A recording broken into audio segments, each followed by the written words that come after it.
I'm Kelly and welcome to the Singing Boston Dog Training Channel. Today we're going to talk about crate love. We're going to talk about how to teach your dog how to absolutely love going into their crate, as well as think of it as a safe and fun place for them to be. Demo dog for you today on the end behavior is going to be Dice, who's a little bit sleepy right now. He's had a busy day. But he was taught to go into his crate using the techniques that we're going to use here today. But it's easier to begin training a behavior if you know what the end behavior looks like. So we're going to show that to you with Dice. So I've just got a regular metal crate here. I'm going to open that. And as you can see, he runs in there, yes, without me saying anything. And this is the end behavior that I'm looking for. Good stay. And he's staying in there, not coming out, because he knows good things, yes, good boy, good kennel, good kennel. Good things happen when he's in his crate, which in this case, he gets a bunch of yummy little treats. And if I tell him free, free, that's my release word, meaning that it's okay to come out. You notice he doesn't want to come out. The treats keep coming as long as he's in the crate. If he comes out, the treats stop. So this is the behavior I want. I want him to be fighting to get in this crate, to not want to come out of this crate. I can send him from a distance. Come here, Dice. Come on. You ready? Dice, kennel. Yes, good boy. Yes. So it doesn't have to be just sitting next to it. So by the time you're done with the whole crate game series of work, this should be the behavior that you're looking for. A dog that as soon as you open that crate door, he or she runs in there and doesn't want to come out. Carol. So this is my girl Ellie. She's 12 years old and she wasn't necessarily taught to get into her crate using the crate love technique. So she's going to be our demo dog today. So what you're going to see here is a short version. What you're going to want to do is keep your sessions very short, no more than maybe 2 or 3 minutes at a time. Do a couple sessions during the day. Maybe do one in the morning before breakfast, do one before you settle down for the evening kind of thing. But keep your sessions short. Remember, we want positive, choice-based training methods that are going to enhance your relationship with your dog. So if you get too long where they get bored or you get bored or either of you get frustrated, now you're damaging your relationship instead of enhancing it. So we're going to keep them short. She already knows how to kennel, so it's going to look really easy here. It's not that easy necessarily. What you want to do is you want to reward in increments. So if I have a dog or a puppy who's never been in a crate before, I am going to, in this case, I'm going to use my handy dandy little clicker. Make sure you have charged your clicker, and if you don't know what this means, go back and watch our intro video, and we talk about how to charge your clicker. In this case, I am going to use a clicker. To be honest, I'm often too uncoordinated to use a clicker and treats and train my dog, so I'll just use the word yes instead, and so you'll probably see me use yes and a click. In this case, they are interchangeable. You can get a handy little wristband so that it stays put on your hand. Either hand doesn't matter. So what I'm going to do, Ellie, I've got a bunch of little treats and I want to keep them small so I'm not ending up with a fat doggy at the end of all my training. And I'm first going to have one cookie in my hand and my thumb on the clicker. And I'm going to first, if she looks at the crate, yes, I'm going to reward that. Now I'm not opening the crate door yet because I know when I do, she probably will go in there. So in this case, I want to demo what it's going to look like. Yes! So she went over to the crate. And notice I'm not going to reward her for the treats. The reward needs to come by the crate. Yes! Good girl!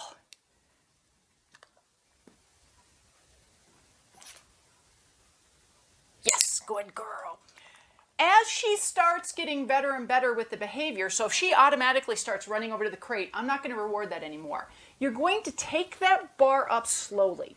So once they've given you 3 or 4 of a reliable behavior, maybe now she's stepping towards the crate reliably, now that's not good enough, so that bar goes up. Yes, good girl. And notice I'm rewarding her over at the crate.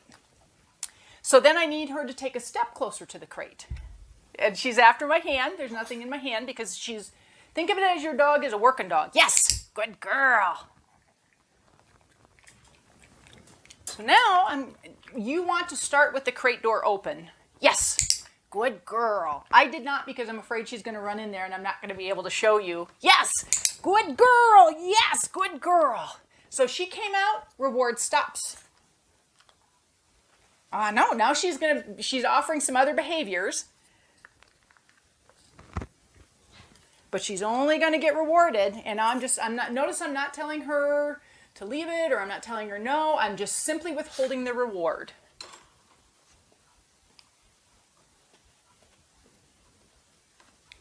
Yes, good kennel, good girl. And now I'm doing what's called jackpotting. Good girl, yes, good kennel. I'm using my command, good girl, free. I'm using my command, which in my case it's kennel for this. Yes, good girl. Okay, if you click, the rule is if you click, you have to treat. So even though I was a little bit late on my reward there, that's okay, the click came. So she only got one though because she came out. So at this point, now that she's been in there, yes, good kennel. She's only going to get rewarded, good girl, free, if she goes into her crate. And jackpotting is when you hit that moment where that's what I'm looking for. So you are giving them that jackpot. I think of it as a slot machine, paying in nickels instead of dollar bills. Think if you won $20 at a slot machine and it spit out $21 bills or $20 bill. You're like, okay, yay. But think of it now as spitting out nickels, and it keeps going and going and going. It's the same amount of money, but wow, look at how much money I won. So when you jackpot, think about you're paying in nickels. Once your dog is reliably going into the kennel crate, that you can open it up. Kennel. Good girl. Then you can start building duration. Get a kennel. Get a kennel. Good girl. Yes. You can start building duration and for rewarding for being quiet. So if you have a dog that's noisy in the crate, which is not uncommon, now I can say, yes, good quiet. Good girl. Good quiet. I can also work on leaving the door open. Good. Oh. I'm not gonna say anything. Yes, good girl. Good girl. So she made a distinct choice there. I'm glad she did that. She thought about coming out of the crate and then thought better of it and pulled back, and so got a reward for that.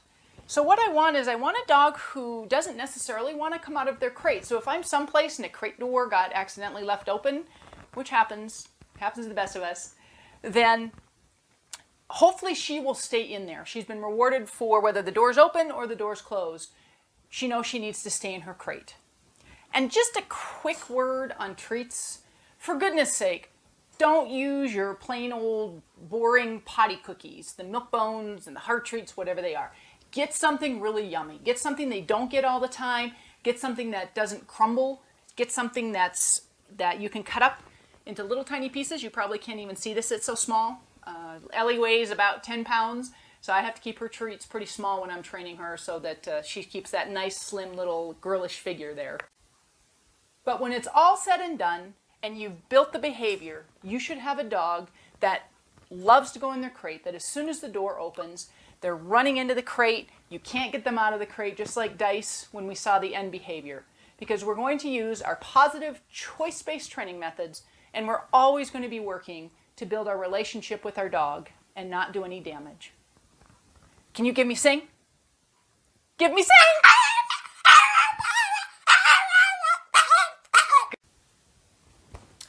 Just a quick word on types of crates. So you'll see I have 3 different types here.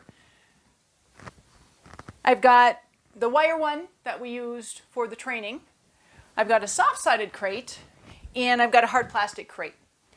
When you start your training with a puppy or an adult dog who's never been in a crate, what you don't want to do is ever start with the soft-sided crate. Because if they learn that they can escape from that, then you can't ever use that. And these are really handy. I do competitive dog sports, and so these collapse up really nicely. We're gone most weekends, and so they're easier to transport than the heavier ones.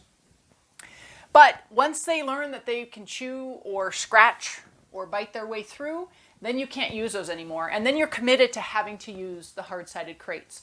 So if you start your training in the hard-sided crates, So if they're crated when you're not at home, or if you're going someplace, you're hauling the hard crate, then if they paw or chew at it, they can't get out of there.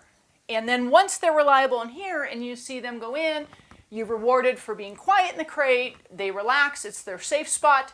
Then if you go to some place for the holidays, or if you also are going to do competitive dog sports, then you can use your nice handy little soft crate. So when you're training, it really doesn't matter what kind of hard-sided crate you use. This is one that we use for traveling, but if you have something like that for home, that's perfectly fine. If you have something like this, that's perfectly fine. Just make sure that it's hard-sided. Right, Timo? Remember, all your training sessions, keep them short, 3 to 5 minutes, keep them positive, but most of all, keep it fun. Have fun training your dog. We'll see you next time.